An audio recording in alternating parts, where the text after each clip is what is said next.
Oh, look at Welcome this. back to the Link Up. This is your girl AJ, the Suburban Princess, here with another panel of charming specimens all together on the same network, Fourth and Jawn guys. As you know, the previous guys, one of those guys, E-Rock, was part of the Fourth and Jawn crew originally, but these are the descendants, the OGs as of now, the guys who I always love to talk to, watch their lives as they give us insight as being bird fans.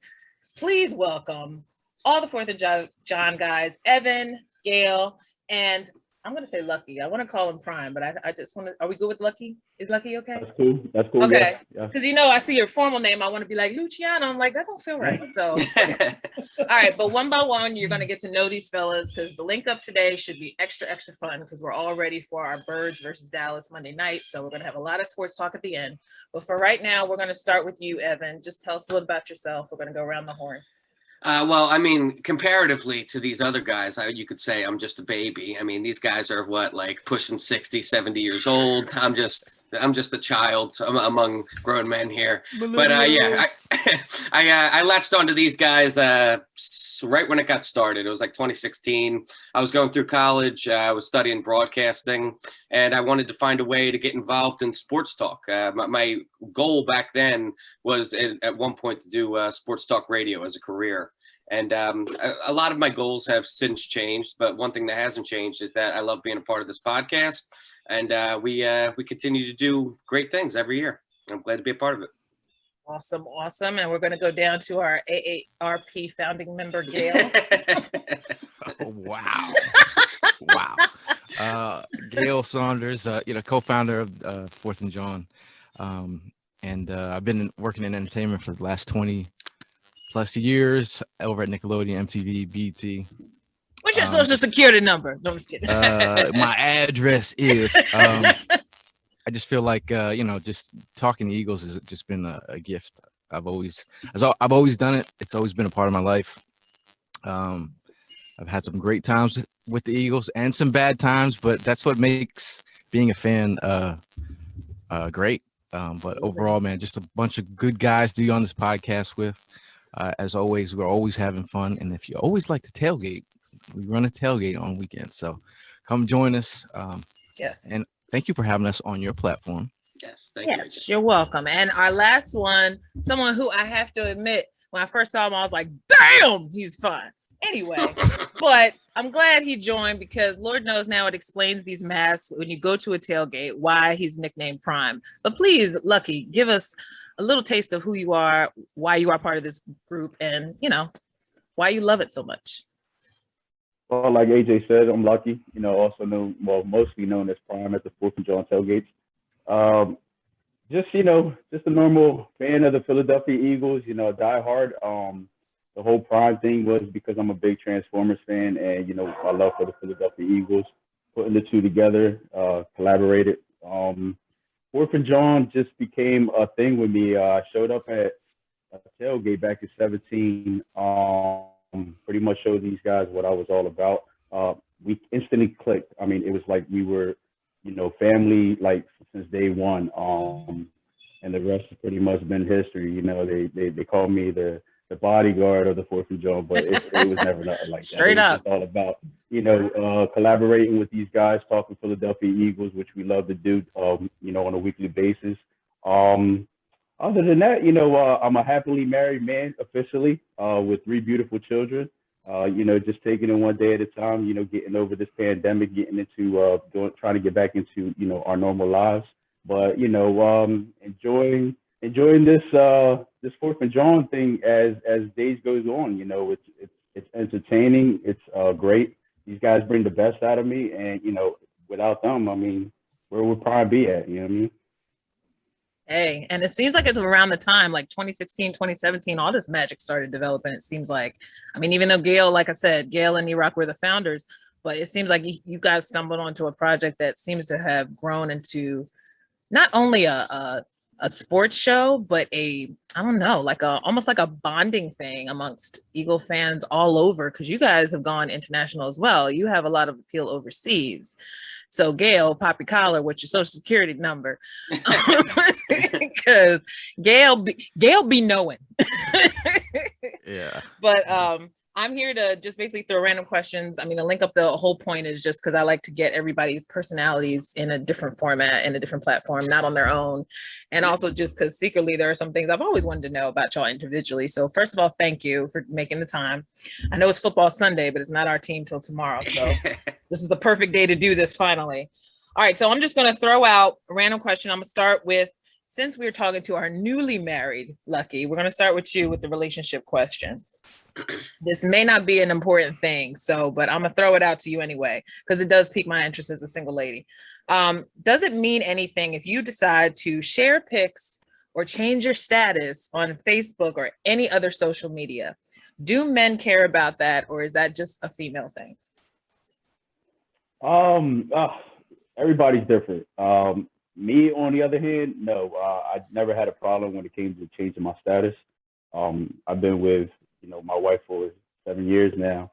So it's something that happened since day one. I didn't have no problem letting people know, hey, I'm taken.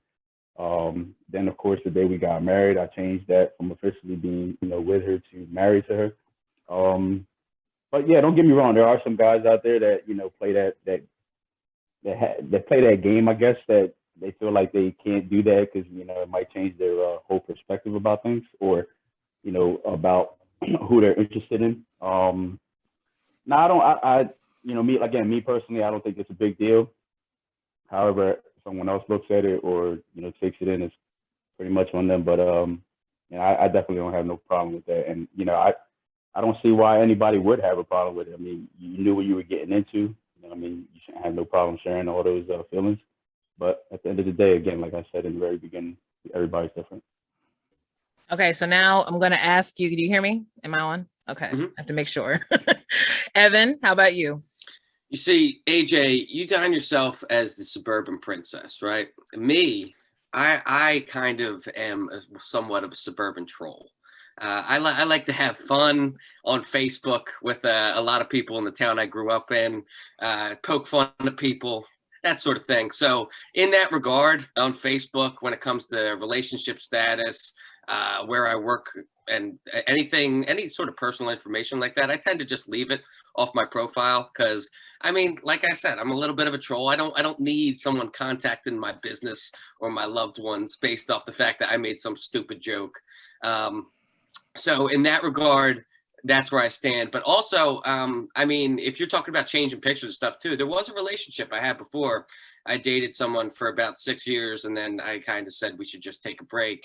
And then she knew that it was officially over when I went and changed my my profile picture away from her. I had said that, and then she sent me this whole long thing about, oh well, I guess it's over now, and I'm like, yeah, dude, like it's over. So that's I can see where people get that idea. Yes, as females, it means a lot to us and it's so stupid. And I think that goes back to like MySpace crap. You used to rate your friends, and then if somebody pissed you off, they were 5. And then the other day they were 1. So it shouldn't mean anything, but yeah, I guess girls like to feel like you're telling the truth if you announce it out there. But yeah, I feel like, and subconsciously I almost feel like I made that decision to change that profile pic at that time just as a buffer, as a way to soften the blow, like let you know, hey, this official breakup is coming. So you know what I mean? So and that's so a man thing, because it's like a woman would go like, well, damn, and you'd be like, no, it's just a smooth. No, it's not smooth. I'm trying to foreshadow for you. I'm just trying to make it prepare. All right, so we're moving on to Gail. What is your idea, your perspective of this whole social media status thing? I think some people look at social media differently, and some people are private. Like, some people. You got hot mic, Gail. Hot mic. You got a staticky mic there, bro. Hold on. There we go. Adjust your channel. I was literally just writing a message to you right now. He's like, stop it. You're good now. So good. Okay. All right, go over.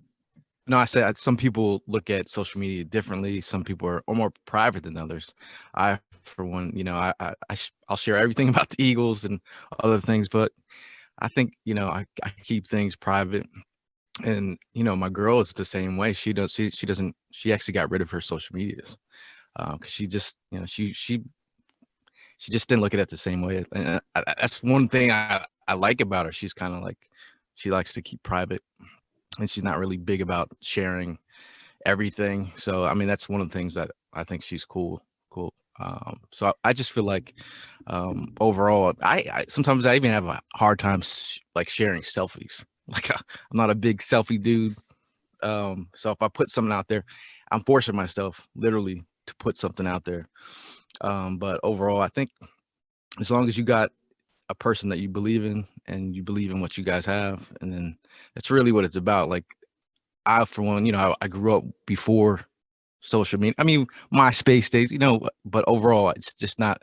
Some people look at social media as this is real. So people will post pictures. You think their life is this and that, when it's not. Like, so you can't believe everything that you see on social media. And at the end of the day, you just trust what you have and the person that you have, and like, overall, social media is kind of crazy out there. And then next thing you know, you see another account pop up with all your photos, and you're just like, it's crazy. It is crazy. Everybody wants to be a star. Everybody wants to duplicate. As soon as, like, I think I've seen a mock profile of mine on FB, and I was like, who the hell is that board to make an AJ Jones one? Who the hell are you? So my niece hit me up and she's like, there's a someone acting like me out there. She's got all my photos and she's got our family photos out there. Like, that is not me. So if you accept it, I'm like, bro, this is wild. It's wild. Yeah. You never think that people care that much until you see that stuff, and then you're like, really? Seriously? At first I thought it was a compliment, but then I'm like, nah, with these internet trolls and with people overseas learn how to crack into people's accounts, it's not cool. Yeah. But moving on, but I agree with you. I do think that women do value it more than men, but again, it's one of those things that really doesn't matter, Yeah.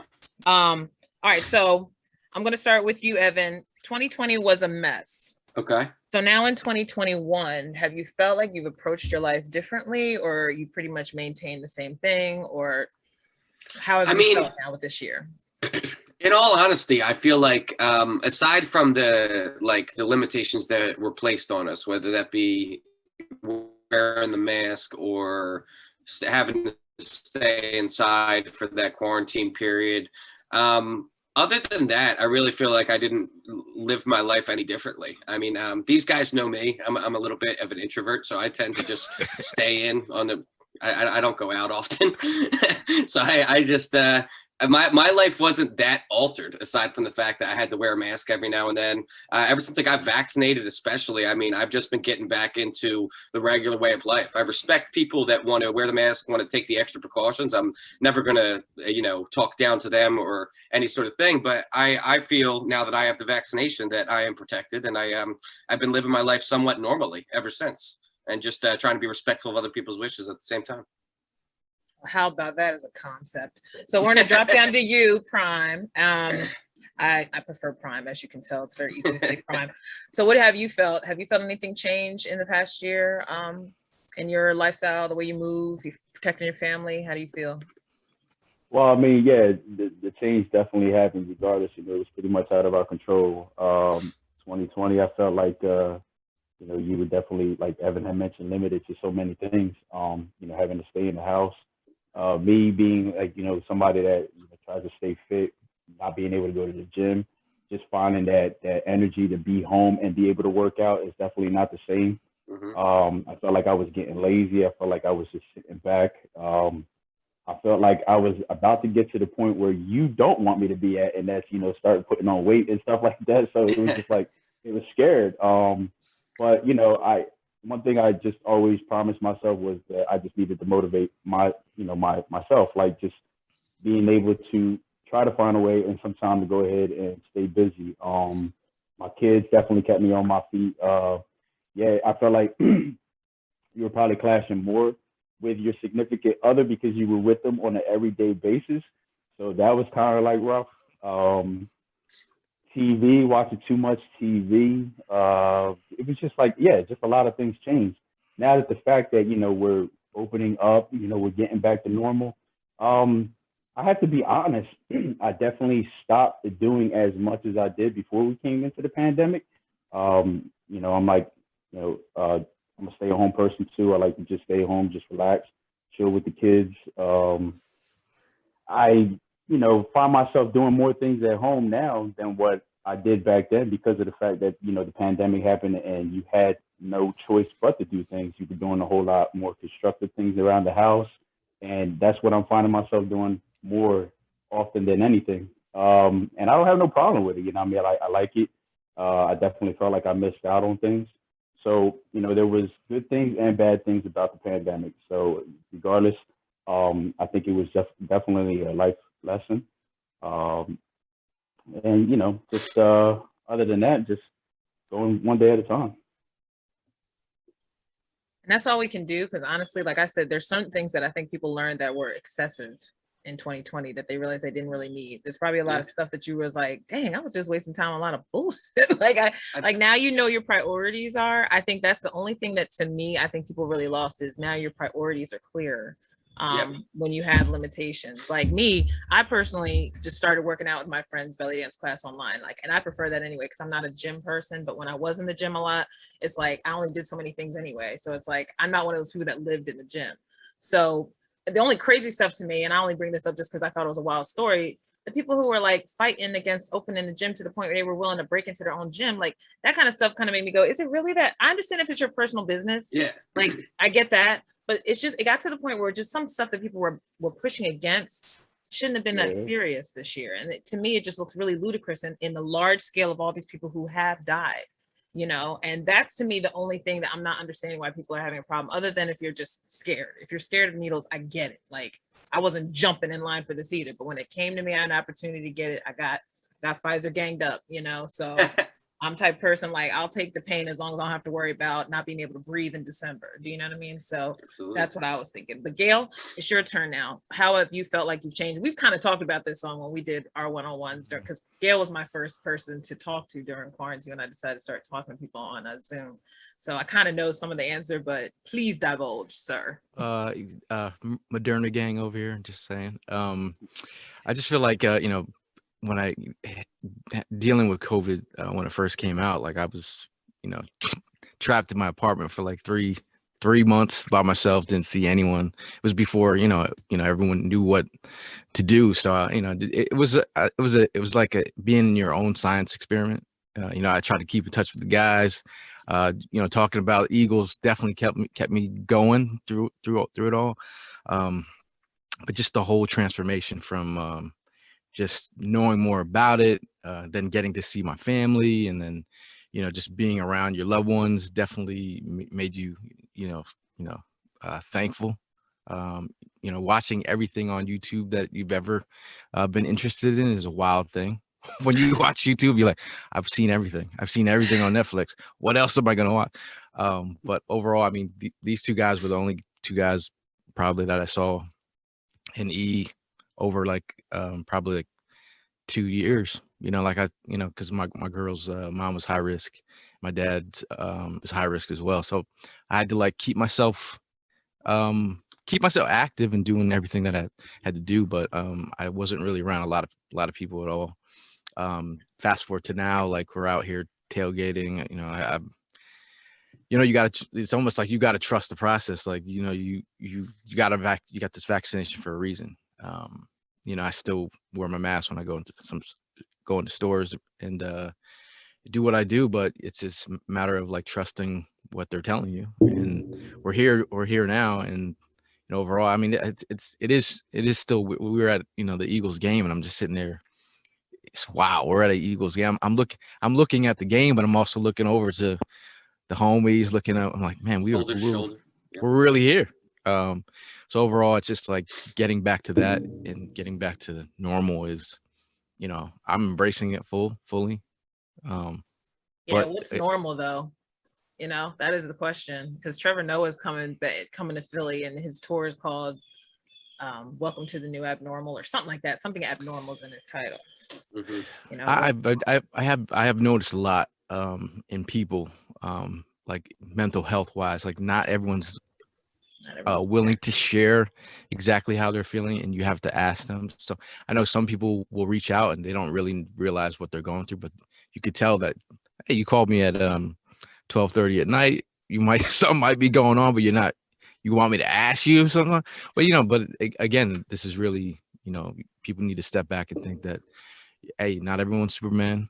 We all go through things, and you got to get something off your chest, whether it's Dallas sucks or, people around you might suck. You just got to get stuff off your chest. So just let it rip, man. If you learned anything about the pandemic, now you live your life, let it rip. Take the Band-Aid off. Sound off. And that's really what I'm learning too, is that some people feel like now this is the time to be like, it's okay to not, as they say, not be okay. Because the reality of the situation is we're not still that comfortable, with each other. I know, if anything, it's increased my need to not be around people more than ever, because I'm just like, if I don't have to be near you, I don't want to. I don't want to worry about if like me having my guard down, because trust me, I'm going to go away to Puerto Rico soon. And my sister was like, why are you traveling? And I'm like, first of all, I haven't been anywhere in years. And then two, my friends have already gone to both Dominican Republic and I forget where else she went, but she's already been to places and she's fine. And she was someone who actually had COVID, Wow. So I know if she came back and it took her to go to get the bravery to get the vaccine, obviously, because she was terrified even more because she has bad lungs. For her to even want to travel still when we could travel, to me, maybe go, all right, I'm going to just do it. Plus, it's her 50th birthday. So we're all trying, like, this is a big trip. So we're just going to just do it and just whatever. And I'm thinking at this point, worst comes to worst, I got the money to pay for it, extra COVID test. And if I got to be stranded there, fine. I don't mind being stranded in Puerto Rico. Drinking Puerto Rican rum. I will drink as much rum as possible. I mean, whatever. If that's the worst thing, I come back hungover. That's it. I'm fine with that. I think the thing that really put the trust in the vaccine for me was a few weeks ago, I got back from Vegas, and the dude that I roomed with, who I had spent more time than any of the other people in the group with, he actually ended up coming back with COVID. He was the only one in our group that wasn't vaccinated, and he got it. And I had spent a ton of time with him. And I ended up testing negative after he tested positive. So I looked at that, and that was the real nail in the coffin for me, that all this shit that people, I'm sorry, I don't know for. It's okay, go ahead. All the stuff that, people talk about the virus and about the vaccine, that to me was just proof in the pudding. Just that, like, he got COVID and he was unvaccinated. I was right next to him with him the entire time, and I didn't contract it because I'm. And that's the thing, and people are still getting it with it. So let's just make it clear: it doesn't prevent it. It's just so you don't have as worse symptoms. So let's just end that whole conversation. Like, this isn't going anywhere. But just don't put yourself in a line of fire if you have tools. So, 100%. And I don't want to linger on it too much, but jumping around, we're going to discuss women in this position. As you know, I'm a female. Yes. So, there are men who have a problem with someone like me wanting to talk birds to the point where I'm actually not talking about like, oh, they're so cute in their uniforms, or yes, I have my mad crushes, as you all know, on Twitter, but I know the game too, and I understand the game. I'm going to start with you, Gail, because I want your opinion, honestly. Is there an intimidation factor, or maybe men feeling like this is my space, I don't need you women everywhere, and that's the biggest fear about women in sports, or even in women in sports positions? Because as you know, the whole controversy with Maria Taylor and then other positions with women have had some backlash about, the new Sixers announcer just got Kate Scott. Yep. Yeah, for just being the new announcer. And then somebody from a radio station, I don't know if he still works there, but he made a tweet about how, like, are we really hiring a chick for sports announcement? And I just thought to myself, I'm like, hello, filter. But what's your opinion, Gil? No, I think it's a great time. Like it's great to have females doing their thing. If they love the sport, just like any other dude that loves the sport, why not talk about it? If they're knowledgeable, it's a beautiful thing to see, the progression that we're seeing. I think there are some men out there, I wouldn't say all men, but there are some men out there who want to keep it certain ways. But I just think, if you know the game, you could talk it, so be it. I mean, coming from a minority's perspective, they didn't want certain minorities to do certain things. So, I mean, I totally get it. I mean, what's her name? Kate Scott. Mm-hmm. Kate Scott.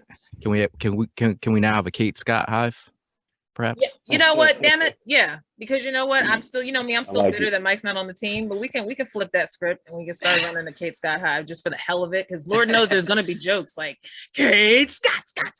You know, announce the guy. So, but moving down to Prime, what is your opinion about that? Is that just a whole bunch of BS, or is that, do you know any guys that have an issue with women and they're like, I don't want to see that, you know? Oh yeah, I mean, you see it on social media. I mean, I got friends that are that way. But let me start off by saying I think it's very sexy when females talk sports. It was one of the key reasons why me and my wife got together. And I remember to this day, she started. It was a Philadelphia Eagles New Orleans Saints playoff game, and we were at a bar just watching this thing, and she started breaking down players. She started breaking down stats. She started talking about defensive plays. I was caught. You know, I mean, I looked at this girl, and I'm Prime like, said, "Let me break her down." yeah, you got me. So, now I give mad props to all the females out there that are trying to do their things. I mean, look, you know, whether if it's a man, whether if it's a female, we don't always get it right. You know, we're going to make our mistakes. Some of us, you know, I'll be one to go ahead and tell you, and these guys can vouch for it. You know, I mean, getting on the mic, getting on Zooms, or getting on any type of videos is not the easiest things. You know, nerves kick in. Even when I was doing my rolling with Prime, you know, those type of nerves do kick in. And, you know, you got to have that good supporting cast like I got with these two that, you know, they go ahead and they bring me down to that level, and, you know, they talk me through it, or they'll go ahead and correct me in my mistakes. That's what you need. So no, you know, I think it's real childish. I think it's real corny. God, I haven't even used that word in such a long time. You know, stupid, you know, on how some of these, you know, these guys act when they see a female, you know, being in the spotlight that they wish they could be at. That's why they mad, you know, it's just because they're just not in that spotlight. Right. So, you know, congrats to Kate Scott for, you know, getting there. You know, we had a good person before her that was, you know, hands down one of the best commentators for the 60s. And now, hey, listen, it's her time to shine, you know, and I watch some of these females on ESPN, and, you know, some sound great, some don't, you know, some don't. But that's all right. At the end of the day, that's what, you know, you get better at it. You know, you go ahead and put in their hard work. And, you know, I give them props, you know, for putting in that hard work, for being dedicated to what they're doing. And look, it pays off. So, you know, forget about what, you know, some of us guys, you know, like Dale mentioned, it's not all of us, but, you know, there are guys out there. Forget about what they say. Keep on, you know, keep on grinding, keep on doing what y'all doing.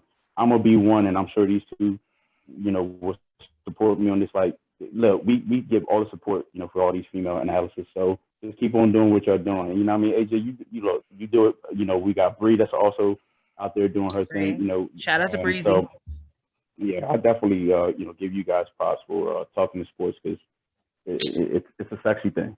Just keep Look, doing I tell it. you, I tell Breezy all the time, I give her props because she actually looks up stats and stuff. I could care less. My ADD can't hold that. But I like talking about an opinion. It's just as strong as a analytics or whatever. But she's very good at what she does, and as well as shout out to my other girl. I just blanked on a minute. The girl I just did a podcast with, and she's called Kelly. Sorry, Kelly. Love you, girl. But Evan, what is your opinion on this? Because I know she's gonna be like, "Bitch, you forgot my thing." Anyway, so.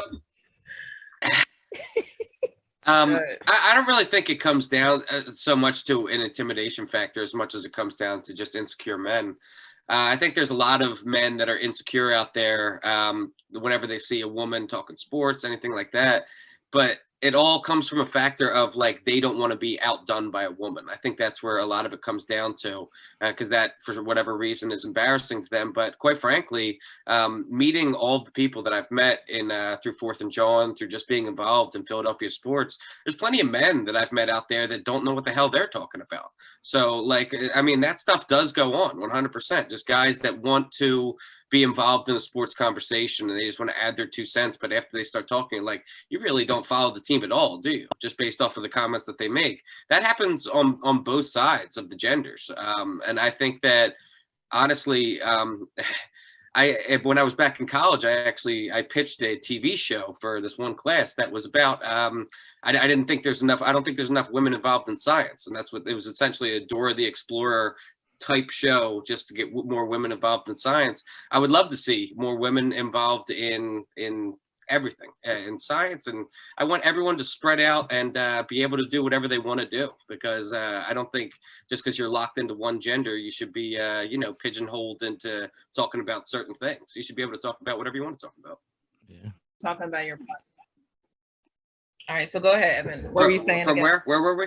We were talking about you were in college. You were saying you were trying to make a school about women learning. Yeah. So back when I was in college, I was I had to write, essentially pitch a TV show for children, and I came up with the idea. I saw that there was hardly any women involved in science whatsoever. I think 1 to 2% of all Nobel Peace Prizes involving science were won by women.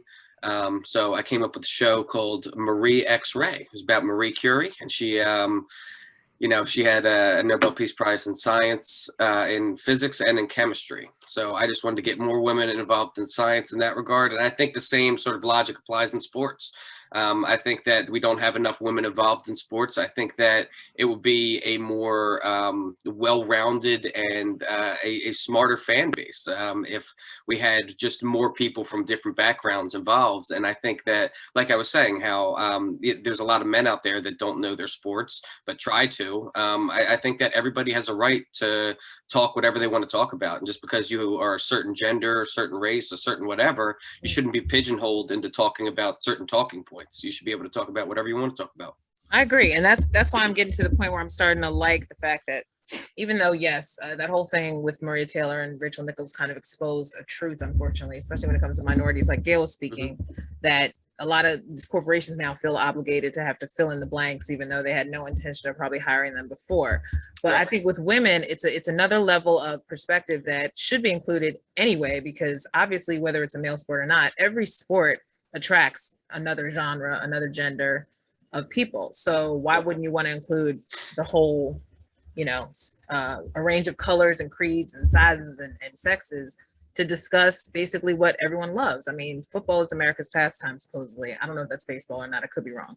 But but at this point, I thought it was sex, but that was just me.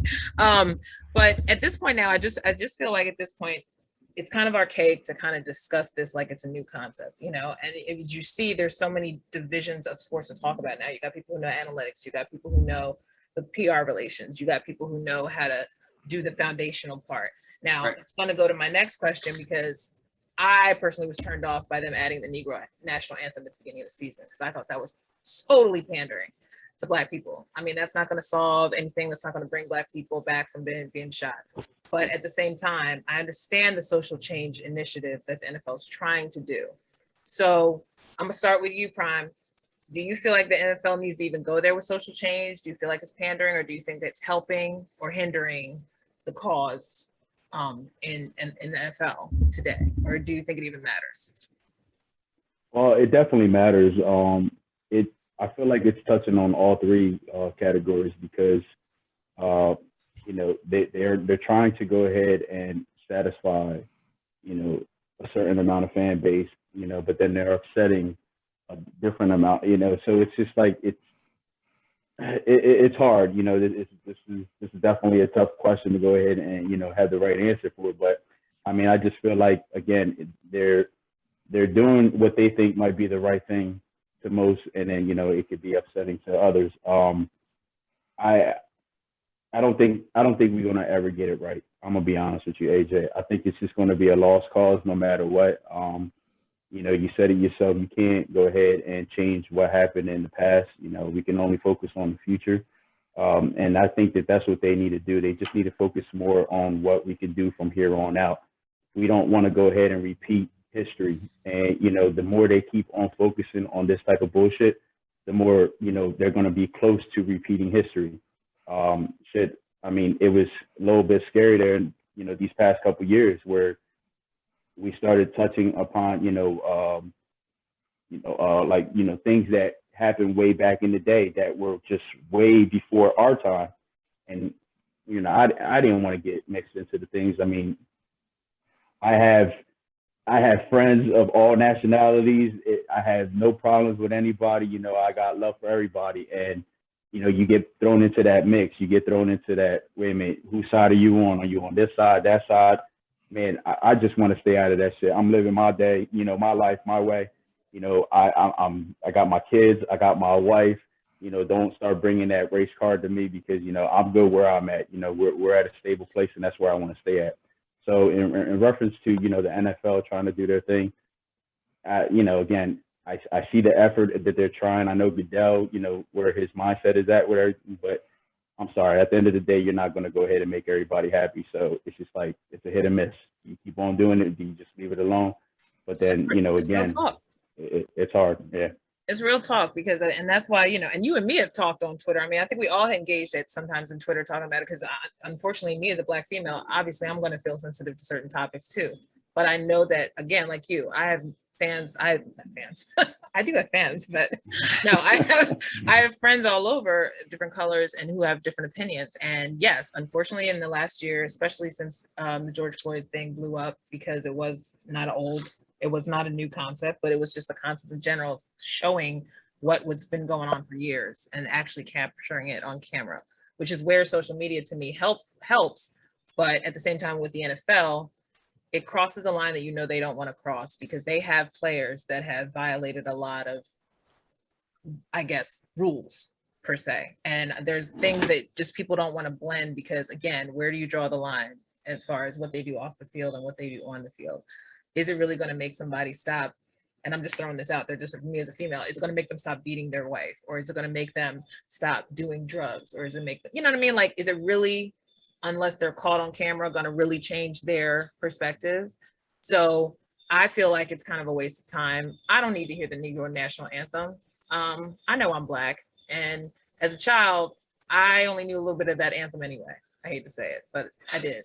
I know more now, so don't pull that crap on me. Because as a suburban princess, yes, I have been shamed about not knowing every single line, excuse me, through the Negro National Anthem like everybody else does. Like, please kiss my ass. Okay. But at this point now, I think just the social conscious portion of it should just stick to where it's always been as far as sports and teaching kids sports and teaching them team, you know, like leadership qualities. If you have a son, if you have a daughter, I like that whole 360 premise, you know, but when you get to the point where you start spraying no race, no hate or whatever on the field, and then they're having these long circles in the middle of the field, you could tell what happened last year, especially in Kansas City. Those people didn't give a crap about that, you know, and I hated to see that because I know that, what's his name? Mahomes felt a certain way knowing that people were booing, that they were trying to show a unity circle. But I agree that it doesn't really translate right now, especially after we know Kaepernick's not coming back in the NFL. So it defeated the purpose, is what I'm saying. And I don't care if Jay-Z's part member. It doesn't really do anything for us fans as far as tickets. You ain't going to lower tickets. You ain't going to change the price, you know, of certain people being able to tailgate in certain places and other people not. So unless it really shows up in the money, you know what I mean, as far as fans not having to pay as much for season ticket holders, I don't see the point. You know, if it's not making your kids want to learn how to be safe in sports, I don't see the point, because you can't reach out to a race of people through football. It's not going to change anything. You know, that's not going to stop somebody from looking at me crooked tomorrow just because I'm an Eagles fan. Because as far as I'm concerned, when we're fans of the sport, no one cares about what color you are for that one moment in time. Everybody just cares about what team you root for. So I think we should just keep it there. But not to get too deep, but Gail, what is your opinion basically about this whole social change platform? And I would assume you would know too what this is like, because you work in kind of a field where you're probably going to have to deal with a lot of PR stuff. So what's been your opinion of it? Hey, I'm still waiting for my 40 acres and a mule and season tickets. If you want to add season tickets in there, I'll take it. But you know, just kidding. I mean, just overall, it's just like, you know, the whole awareness thing. You know, just being aware. You know, like the NFL was, you know, they're aware now, but can you be aware that your awareness is off? You know, sometimes. Overall, it's just I think the most important thing is to have the dialogue. So, and these uncomfortable conversations, while some might not want to have it, some might want to put it under the rug or just keep moving on. I just think to be aware that minorities can't just move right along, and just this is something that we deal with on a daily basis. and our family members deal with these kind of things on a daily basis. I think for, social unrest and everything that unraveled, before our eyes, we got to see it on videotape, and people got to see. I think for some people they got an opportunity to see, the pain that a lot of people were dealing with. But I think the NFL, they're trying their best, but sometimes you have to realize that like it can come off as pandering, or just the reasons why that you have players have equality on the back of their helmet. Like, why couldn't you do that before? Or if a player did that before, probably 5 years ago, he'd get fined $20,000 for something like that. And now it's okay to do certain things. But at the end of the day, it's just like, let's all just get back to the message. And I think as much as we might want to just criticize this, what they're doing or anything, like, as long as the message is being taken seriously, that's the most important thing for me, is just really having the message being taken seriously, because it's you can tell how, affected people have been over the years. And, if they don't take it seriously or make this conversation a real thing, it's just going to repeat itself, like the Prime said. Yeah, like, don't even go there if you're not gonna really go. What does that say? Wendy Williams used to always say, "Go hard or go home." So if you ain't all in, let's back the fuck up. And the thing is, like, we're talking about the NFL, like, taking this seriously, right? Or right, come on. We need the government to take this serious. Yes, like that's the real conversation where, the conversation has to happen, and the change has to come. And the conversation is definitely needed. So yes, if you have to get in front of something that grabs everybody's attention every week, then finally it did its course. I mean, there's mad specials left and right. They're going to always constantly feel the need to discuss it with YouTube now. Of course, Manuel, what's his name? Acho, thank you, who was a former Eagle. He has definitely created a huge platform for himself for uncomfortable conversations with a Black man, and creating that dialogue. That's what's needed. So Evan, how have you been looking at this whole perspective, and especially you? And I hate to say it, you as a Caucasian man, no, for sure, amongst all of us colorful people. I mean, honestly, I didn't even notice. Right? I know who, what. I have somewhat of a behind the enemy lines kind of perspective, because I'm wearing this white Caucasian suit all the time that I can't take off. I do get approached by other white men, whether it be in the gym, just random strangers, whatever, and they'll make off-color comments at me, and they'll think that I'll be non-reactive just simply because I have the skin that I have, and they think that just because we share the same race, that we share the same thoughts and values, and it's just not the case. I do somewhat agree with Prime in the fact that I unfortunately feel like this is a thing that is never going to get right. I feel like there is such a focus right now on all of this tension, all this. I think there's not enough genuine conversations that are going on. I think that for a sport like the NFL, or like football, and a league like the NFL, where, I mean, let's be real, the athletes in the NFL, I would say, I'm just ballparking, but like probably a good 75-85% of those athletes are probably African American. But then you go and look at the broadcasters, the owners of the team, the front offices, and that's not reflective of their entire population of players. I mean, once that starts to happen and those numbers start to line up more with, having 85% African Americans in the front office, once that sort of thing starts to happen, then I'll start to feel better about it. But unfortunately, it just feels like there's a lot of people that are doing the right thing for the wrong reason. And whether it be in government or whether it be in sports, there's a lot of people that are trying to look like the good guy and pander and, do the right thing. I remember that whole thing where I'm not trying to get overly political, but the whole the Nancy Pelosi thing, and they were all sitting there kneeling after George, like that was just, oh yeah, that was just some pander, and all they were trying to do was get some pats on the back from the African American community, and it's completely transparent. Evan's gonna be rocking a dashiki for every podcast for Yeah, no, and make you that, feel better, Evan. Make you feel better, Evan. and that's just the thing, is that I would much rather have these genuine conversations, rather than me try and put on this act that I am so over the top, got your, you know what I mean? Like, Yeah, I try to six. be as genuine a person as possible, because I want I want people to think of me how I think of myself. I don't want to have to put on an act and then have to live up to what everybody thinks I am. Yeah. Because you know what's going to happen? We're going to have a 4th and Jawn Kwanzaa edition. We're going to celebrate all the first fruits for every day that the Eagles may or may not be in the playoffs after December. Think about it, Gail. But okay, so now we're going to jump to the question. Speaking of that whole, we were talking about positions and people in the front office that need slowly diverse, and it's happening slowly. But was there ever a person, and I'm thinking about different sport in MLB, but everyone knows Harry Callis, but was there a sportscaster or a broadcaster, no matter what sport it was, that every time you heard them, you'd be like, yo, I love this dude, whether they're still alive even now? Is there someone that you love to hear to call a game, no matter what sport it was? I'll start with you, Evan. Well, for me, and this honestly comes from one of my least. Hockey is probably the one of the major 4 that I follow the least. But Doc Emmerich was a guy who was an absolute legend.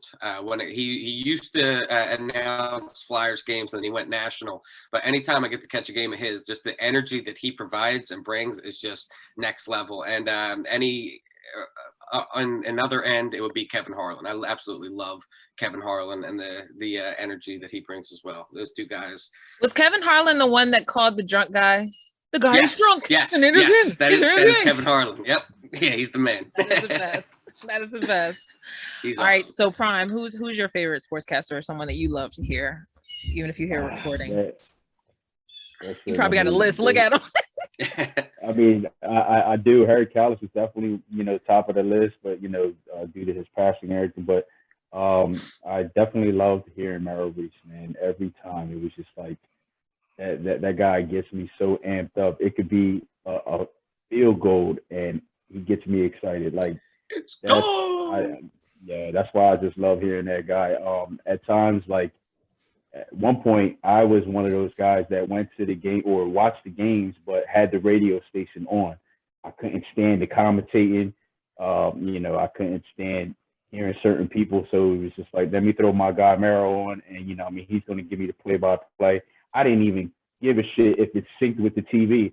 I just wanted to hear this guy just talk. Like, he was just on point, and the energy he always brought.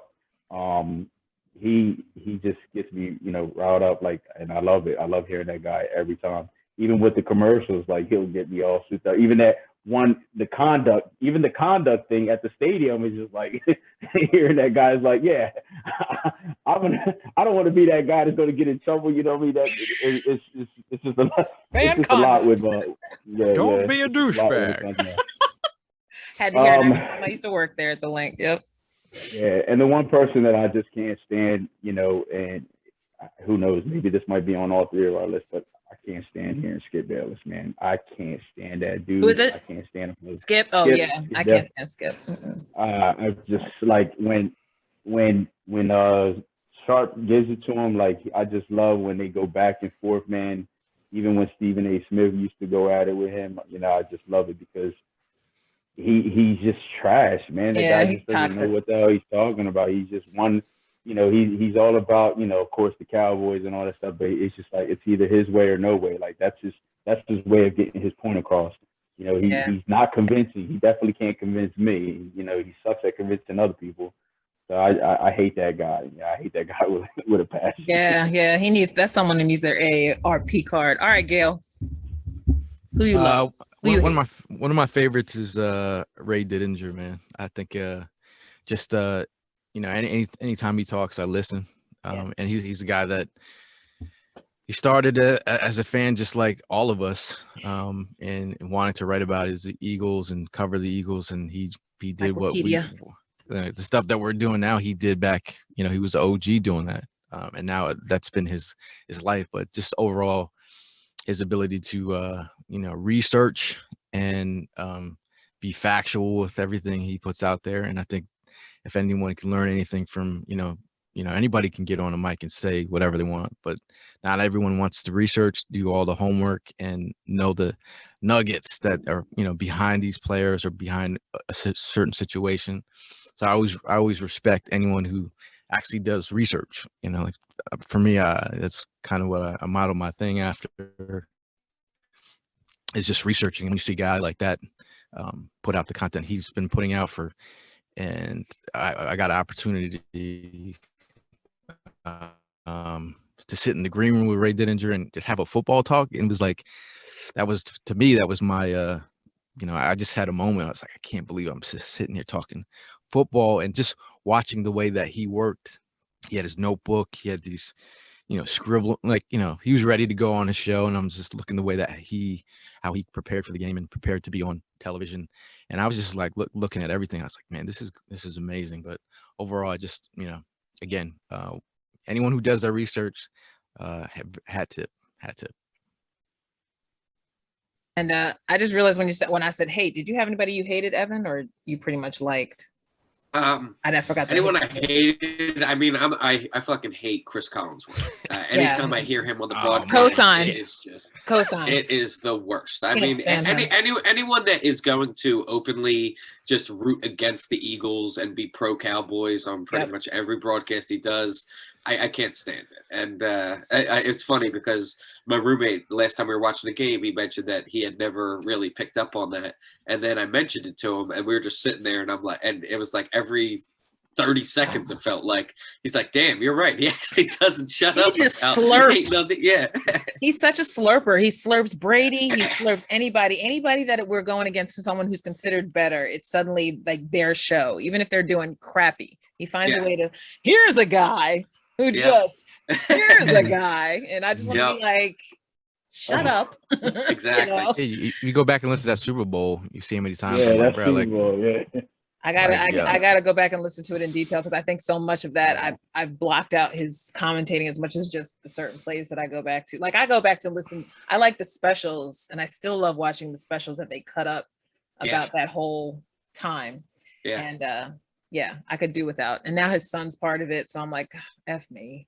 Just another and a whole new generation. Yep. You know what I mean? I'm glad they added Maria Taylor. At least I can see somebody else to look at on Sunday Night Football. But it's like, Jesus, Lord, God, who's calling Monday Night Football? Do y'all know?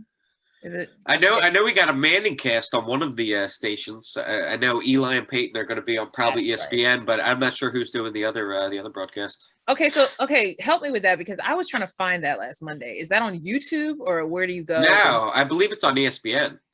Okay, because I'm gonna have to look for it because I did think some of that was funny on one of the games, and I was like, I haven't seen it yet. I haven't seen it yet. Yeah, I was not a fan the first time I saw it. I only gave it like 5-10 minutes, and I'm a guy, I loved Peyton Manning back when he played. Like I was a huge during the whole Peyton versus Tom Brady era. I loved Peyton Manning, and I was always bummed out because Tom Brady pretty much owned him in that era.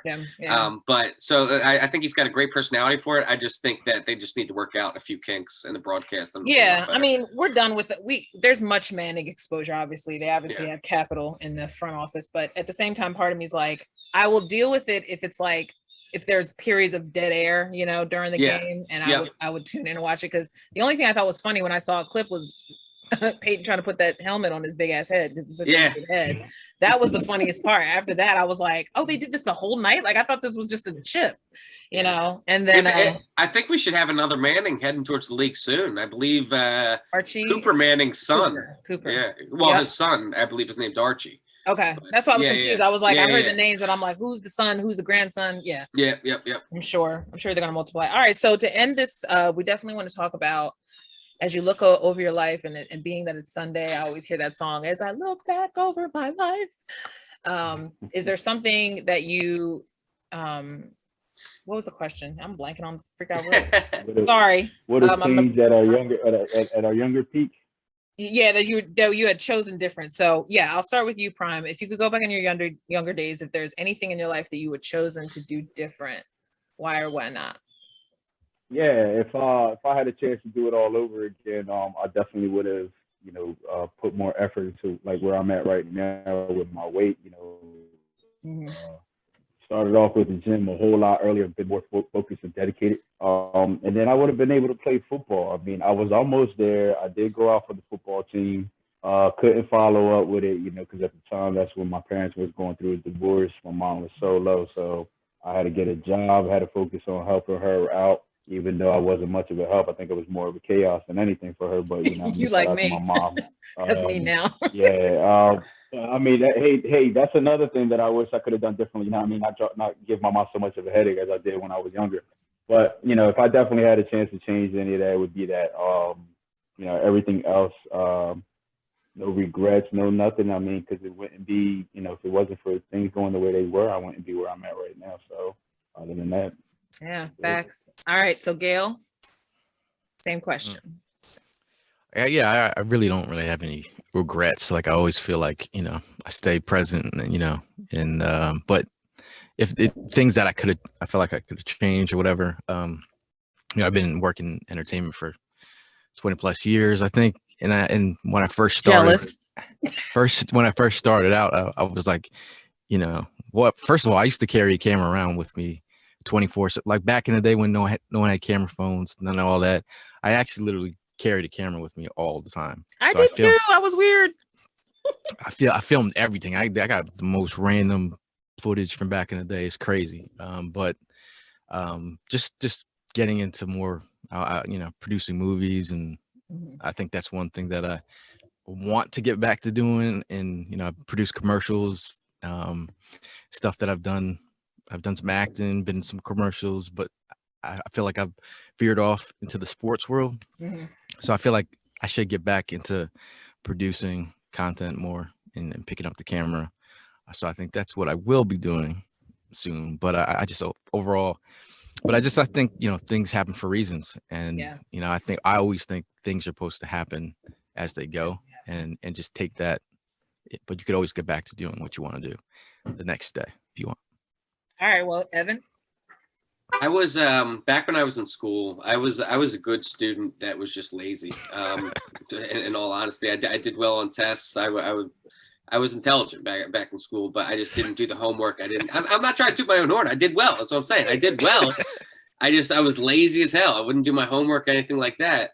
And that shot myself in the foot a lot. I could have, if I was in college and I had pursued more scholarship opportunities, that sort of thing, I'd have a lot less debt right now. So that's kind of where my head's at. Frugal gang. Well, I mean, there's frugal, and then there's tens of thousands of dollars in debt.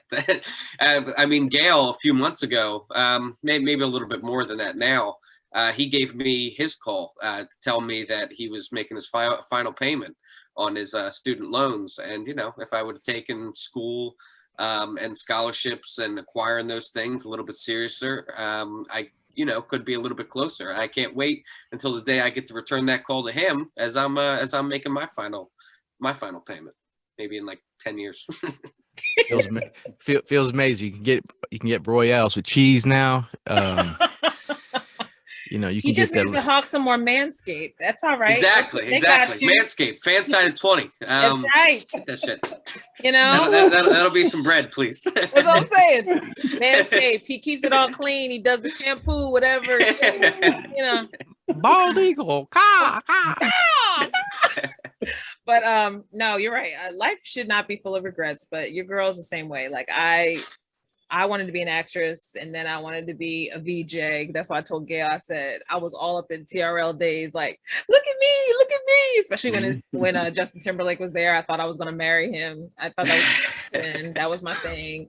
And now my sister's like, don't trust that bitch. She's such a bitch. And I'm like, I don't care. I still love him. She's like, you're a sellout, whatever. Anyway, but now I'm like, I look back at it like Gail said, there are things that are supposed to happen in your life, and there's, you just can't fight it. I'm here at home because I got myself into a pinch as well, and I don't have a car now and stuff like that, but I have to walk. I got to exercise like Prime. Like, it's like, get your ass to the bus if you need to get somewhere to get to the train. Like, it's not hard, it's just, I'm like Evan, I am lazy at times.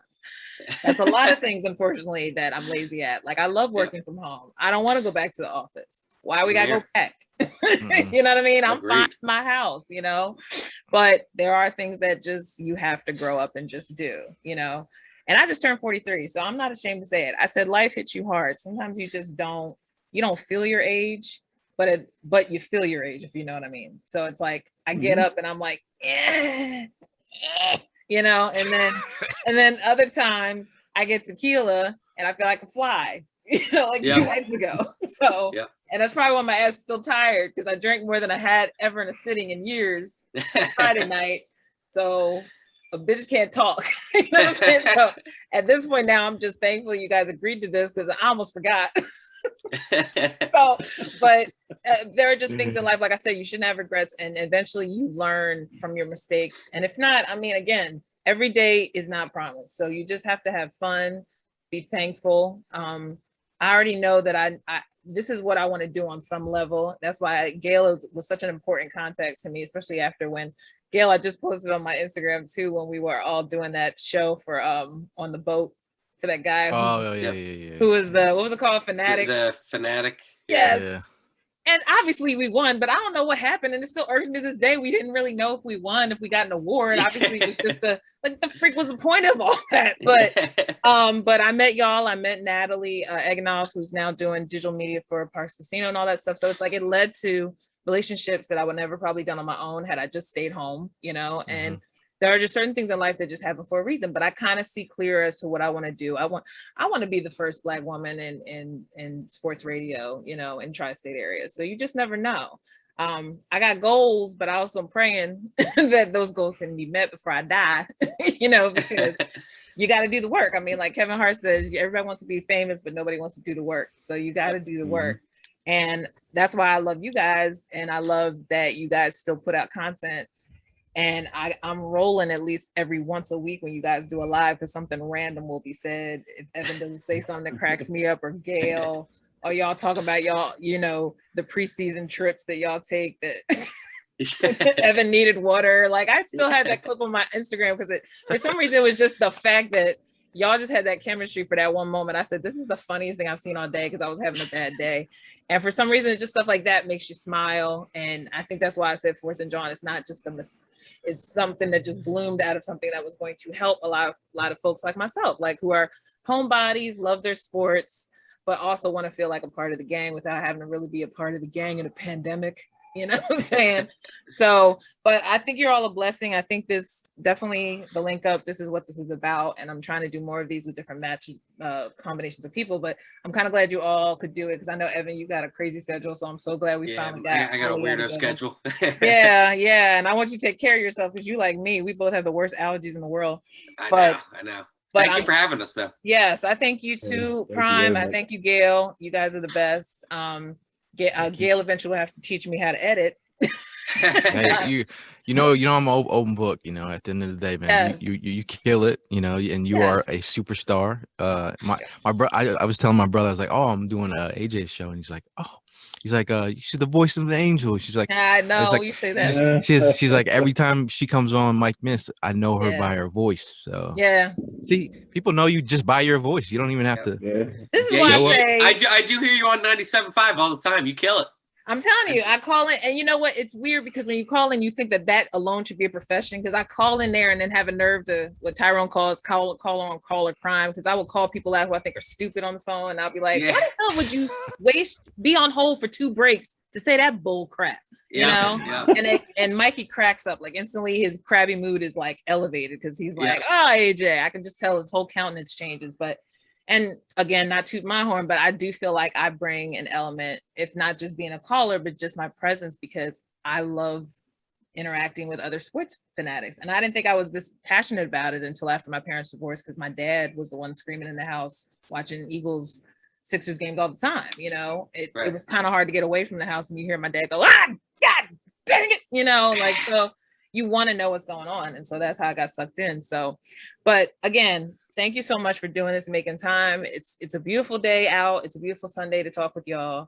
And again, I'm sure you guys will. I don't know if are you guys potting Monday night, or we just all watching? Probably Monday night. Yeah. Oh. Okay, because we'll be talking, and definitely, like I said, Prime. Talk about a victory. Yes, sir. You know what? Yeah. I'm ready for us to Yeah. shock the world. We need to bring back that good old Cowboys come from behind ass whooping. Like all I remember is when Mark Sanchez shockingly beat them in a Thanksgiving game that nobody would have thought Anything twice. is possible. Remember? So anything is possible. Let's just take that from Kevin Garnett. Let's just be like, anything is possible.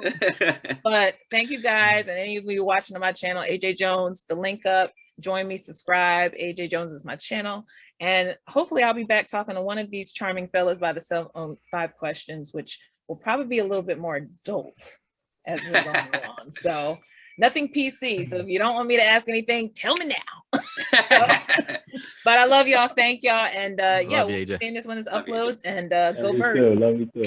Take Go care. Birds. Thank you, Bye. AJ. Go Birds. Have a Bye. great weekend. You too. Bye.